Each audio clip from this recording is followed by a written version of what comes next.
Dzina la Tate ndi la Mwana ndi la Mzimu Woyera. Amen. Ndikulandireniso abale ndi alongo pano pa Tiyankhuleni Ambuye. Lero ndi tsiku lolemba pa 2 May chaka cha 2022. Mu mpingo wathu lero tikukondwerera moyo wa Atanazio Oyera amene anathandizira kusonkhanitsa zolembalemba makamaka pa nthawi imene mpingo unali kutsutsa ziphunzitso zonama zimene zimakana umunthu kapena umulungu wa Ambuye Yesu. Zolembalemba zimene anasonkhanitsa Atanazio ku misonkhano ikuluikulu ya mu mpingo zinathandizira kuti tibwere ndi pemphero lija lalikulu Summary of Our Faith, ine ndimvera, otchulidwanso kuti the Nicene Creed. Mawu athu a tsiku la lero Ambuye Yesu afuna ationetse kuti tikhale ndi zolinga zabwino zoyenerera zokhalira anthu opembedza, anthu okhulupirira. Aphunzitsi, mudafika liti kuno? Akudabwa akufunsa azathu. Mawu athu oyamba akuchokera m'buku la ntchito za atumwi mutu wa 6 ndi 8 kulekeza 15. Amene akutiwerengera mawu oyamba ndi Mayi Olipa Chitedze, administrator atiyankhuleni Ambuye, kuchokera ku banja loyera parish Chilinde mu archdiocese ya Lilongwe. Ndipo mthenga wabwino ndi monga adalembera Yohane Oyera mutu wa 6 ndime ya 22 kulekeza 29.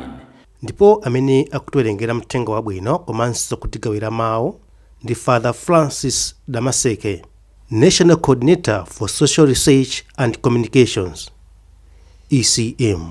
Tiyeni abale ndi alongo tisinkhesinkhe limodzi. Tiyeni abale ndi alongo tisinkhesinkhe limodzi. Mawu oyamba. Mawu a m'buku la ntchito za atumwi. Ntchito za atumwi mutu 6 kuyambira ndime ya 8 kulekera ndime ya 15. Stefano anali munthu amene Mulungu adankomera mtima kwambiri nadzaza ndi mphamvu kotera kuti ankachita zizindikiro zozizwitsa pakati pa anthu. Koma kunabwera anthu ena aku Kurene ndi aku Alexandria aku nyumba ya mapemphero yotchedwa nyumba ya mapemphero yopatsidwa ufulu. Iwowo pamodzi ndi ena aku Siriya ndi aku Asiya adayamba kutsutsana ndi Stefano. Koma adalephera kumugonjetsa chifukwa iye ankalankhula ndi nzeru zochokera kwa Mzimu Woyera. Tsono iwo adapangira anthu ena kuti azinena kuti tidamumva kunyoza mwachipongwe monse ndi Mulungu yemwe. Motero adawutsa mitima ya anthu, ya akuluakulu awo ndiponso ya aphunzitsi amalamulo. Iwowa adamukira Stefano namgwira nkupita naye ku bwalo lalikulu la Ayuda. Adayimiritsa mboni zonama, izozo zidati munthu uyu ankamangokhalira kulankhula mawu onyoza nyumba ya Mulungu ndiponso malamulo a Mose. Tidamumva iye akunena kuti Yesu wa ku Nazareti uja adzawononga malo ano ndipo adzasintha miyambo imene Mose adatipatsa. Ndipo onse amene anali m'bungwemo adapenyetsetsa Stefanoyo naona kuti nkhope yake inali ngati nkhope ya mngelo. Mawu a Ambuye. Tithokoze Mulungu. Ambuye akhale nanu. Mawu a mthenga wabwino monga adalembera Yohane Oyera. Ulemu kwa inu Ambuye. Mutu wa 6 ndime ya 22 kulekeza 29. Mmawa mwake khamu la anthu limene lidatsatira Yesu kutsidya lija la nyanja lidadziwa kuti chombo chinalipo chimodzi chokha. Anthuwo adadziwanso kuti Yesu sadalowe mchombomo pamodzi ndi ophunzira ake, koma kuti ophunzira akewo adali atapita okha. Komabe zombo zina zochokera ku Tiberias zidafika pafupi ndi malo amene anthu aja ankadyera chakudya Ambuye atayamika Mulungu. khamu lija litaona kuti Yesu kulibe, ophunzira ake omwenso kulibe, tsono anthu onsewo adalowa mzombo zija napita ku Kaperenawo kunka nafunafuna Yesu.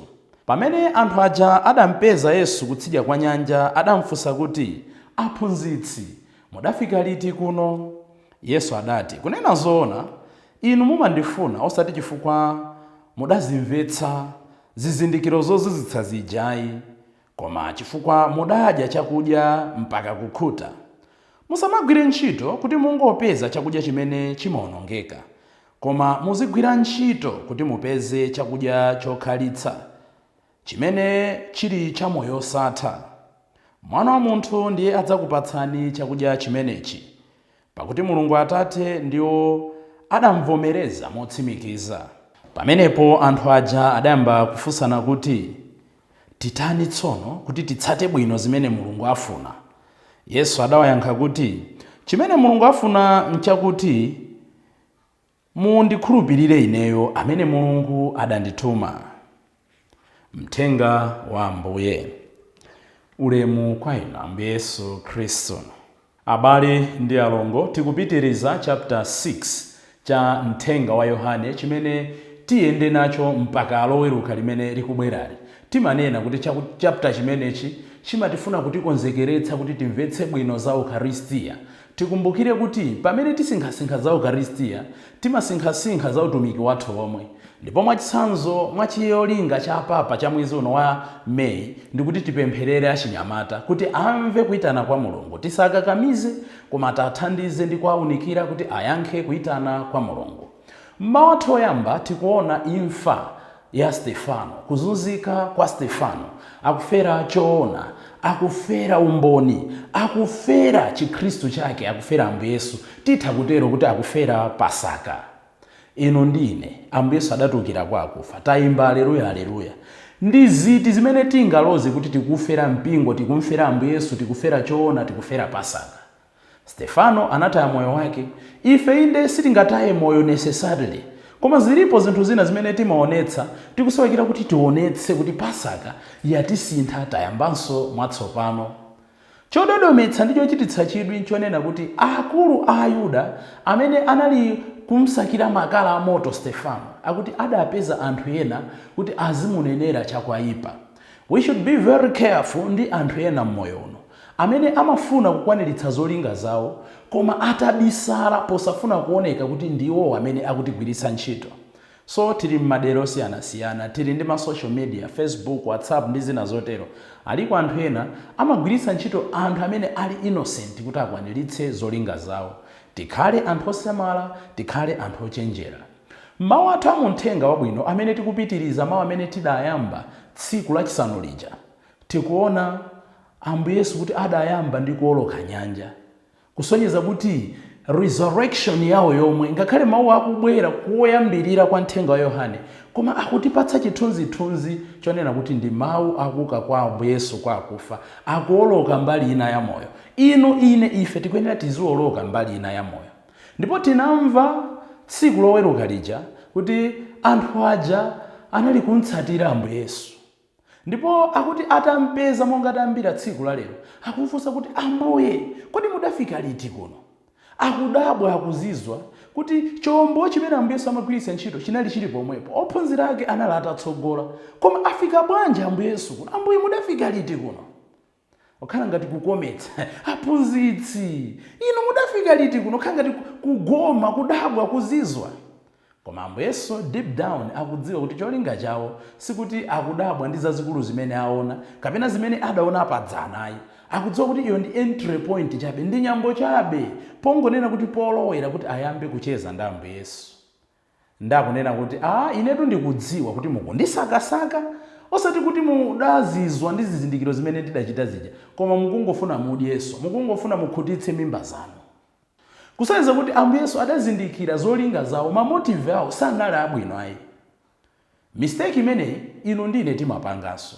Tidzifunse tsiku la lero, nchifukwa chani ndine wansembe? Nchifukwa chani muli pa banja? Nchifukwa chani ndinu Mkhristu? Nchifukwa chani mumapita ku church? Nchifukwa chani ndinu adindo? muona kuti kukhala wansembe, kukhala bishopu, kukhala sisteri, kukhala dikoni, kukhala mkhristu, kukhala cheya mphakati, kukhala wakwaya, zonsezo cholinga chake ndi chimodzi, kuti tikumane ndi Ambuye Yesu. Koma muona kuti ambiri timagwiritsitsa maudindo, what I may call accidentals, kuiwala chimene ife tikuyenera tichisungitsitse. So ndizija timaona munthu kukhala wachipembedzo, maganizo ako onse kungokhala pa chipembedzo. Mwina nkumalozera ena, talowa na abambo akulalika, talowa ni changu. Yeyo sakumvetserayi. Ineyo ngati wansembe, mwina kungokhala concerned kuti misa imene ndiyimbire, ngati ndikuyimbira ndiyimbire bwanji. Ndinansaka Ambuye Yesu, osati kuti ndifuna ndikumane naye, ndinangonsaka kuti mwina ndizilozera anthu ena. Ndinangozizwa chabe kuti kukhala wansembe ndi chani. Nkutenga anthu ena lero ali pa banja, koma sanamvetse cholinga chokhalira pa banja. Chifukwa choti ndifa Khristu, chifukwa choti ndifa nsembe, chifukwa choti kuti Mulungu adatipatsa ma vocations osiyana-siyana, lero afuna tipange purify our intentions. Tikumbukire cholinga chachikulu cha moyo uno ndi kuyanjana ndi Ambuye Yesu. Abale ndi alongo mwa Khristu, akatikumene anzanga, ambiri lero tikupanga the very same mistakes imene tayimva muthenga wabwino. Kunsaka Ambuye pa zifukwa zolakwika. Ndinakambapo mulaliki wina, tizikamba mobwereza, tizikamba mokumbutsana, simatamayi. Taonani anthu amausaka mpingo pa zifukwa zanji. So people akusaka mpingo chifukwa kuti mpingo uli ndi masukulu abwino, chifukwa chonena kuti mpingo umapereka ntchito zachipatala, chifukwa chonena kuti mpingo uli ndi ma charity organizations. Nde amafuna upangiri wa CCJP, amafuna upangiri wa Cadecom, amafuna upangiri wa zipatala za mpingo, amafuna upangiri wa masukulu a mpingo, primary, secondary, mpaka ma colleges. Amafuna mpingo uwathandize maphunzitso awo osiyana-siyana. Zonsezo amaukonda nawo mpingo. Koma ikangofika pamene ili the core of the church, peni pamene pali mpingopo, kuzamitsa nkhope ya Yesu Khristu, mawu a Mulungu ndi mthenga wabwino, ambiri amakana mthenga wabwino, ambiri timakana mthenga wabwino. Lero Yesu afuna tisuzumire mmoyo mwathu ndi kudzifunsa nchifukwa chani ndikumtsatira Ambuye Yesu. Ndikagundika mapemphero anga, makolona ndi mapangaja, manovena ndi mapangaja, ndi mapemphero osiyana-siyana, njira za mtanda takhala tikupanga zija, ndi zina zonse njira zimene timagwisa ntchito popempherera, literally and honestly timapanga zimene zincholinga choti tione nkhope ya Mulungu, kapena tikungofuna zozwizwitsa basi. Nde tikufuna promotion, tikufuna banja, tikufuna tipeze ntchito, tikufuna business ziyenda, tikufuna mwina tidzalowe nsembe, tikungofuna mwina zinthu zina zake zimene zikutidya mtendere wathu zitichokere. No wonder ambiri zinthu zikamba kuyenda amabwerera mbuyo. Tapempha Ambuye tsiku la lero atunikire mmitima yathu, atithandize kumankonda Iyeyo, chifukwa ndi chakudya chopatsa moyo, ndi chakudya chimene tikachidya tidzakhala anthu opambana, tidzakhala anthu amtendere, tidzakhala ana eni a Mulungu. Ambuye tsiku la lero tithandizeni kuti tikufereni ngati Stefano uja. Tipemphe uneneri wa Atanazi Yoera akhale nafe, aende nafe, atiperekeze tsopano ndi pa nthawi zosatha. M'dzina la Atate ndi la Mwana ndi la Mzimu Woyera. Amen. Hallelujah.